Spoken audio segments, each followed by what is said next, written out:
Alright, what up everybody? It's your boy Akeem. Welcome to today's second blog. The Belk Bowl will be between two 9-3 opponents, Georgia and Louisville. Now let's first talk about the Bulldogs. They had a good season, looking to have a 10-win season under coach Mark Ripp. And they had a little bit of a disappointing year in my opinion. I think this team should have still made it to the SEC championship despite missing out on their star quarterback Aaron Murray, who is now in the National Football League. But Hudson Mason did step up pretty good this season as a fifth-year senior. He had 20 touchdown passes to just 4 interceptions with barely over 2,000 yards passing, and Georgia actually depended more on their ground attack with star running back Todd Gurley. But they were off a little bit on the sidetrack because of the distractions of Gurley was presenting for the team, in which he admitted of receiving cash for signing autographs, and he was suspended for many games. But the player who stepped up at running back was a freshman in Nick Chubb, who actually ended up leading the team in rushing with 1,281 yards rushing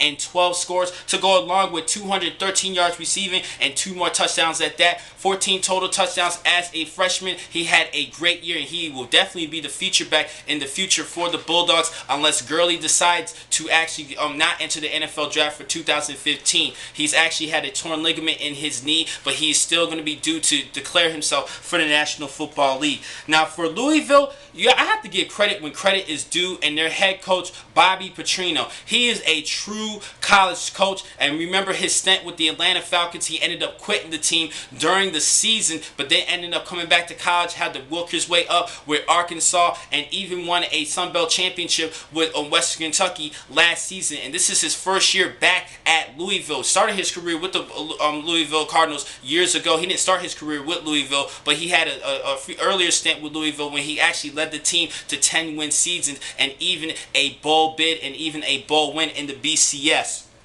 This is a great head coach. In his first year back, they went 9-3. They did a great job in the ACC conference this year. Actually, in their first win against Miami, and had a good job on the defensive side, who allowed 20 points per game. And offensively, when they didn't really have any big names offensively, except for one particular player, and I'll talk about him in just a second, this team still averaged 33 points per game on the offensive side. Now, the players to watch for this matchup for Georgia, I like middle linebacker Remick Wilson, who has 102 tackles this season. For Louisville, there's 2 players that I'm going to talk about, that are players that you must watch for the 2015 NFL Draft as prospects. And starting with wide receiver at 6'3", 208 pounds, Devontae Parker. Now, he missed the first 7 games of the season, and in the 5 remaining games, he had 735 yards receiving and 5 touchdowns. Now, at the pace that he was going, had he played the entire year, he could have been due for just under 1,700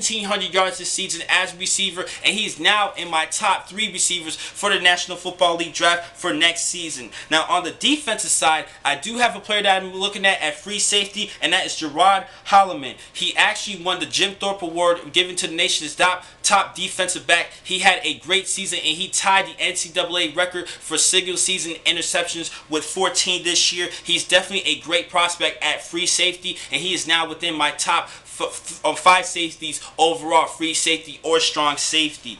Now, the winner for this matchup, this is a tough choice because Bobby Petrino has good history against the SEC, and actually Louisville's good against the SEC in bowl games, 2-0 in bowl games. They won 5 straight games versus SEC, and Bobby Petrino as a coach against SEC opponents, he's actually 5-1 outside the SEC and his opponents. He's a great head coach. I have to give him a lot of credit. He's doing a great job in his first year back. I'm going to actually have to go with Louisville in this one because they have a well-balanced team overall, and they work together as a unit on both sides better than Georgia. So I'm going to have to go with the Cardinals over the Bulldogs, but this should be a great bowl matchup to watch in the Belk Bowl. Now, I have one more blog I'm going to talk about. I'll catch you guys in just a couple of minutes. Thank you for watching this blog. I'm your man, Akeem McCall. Be easy.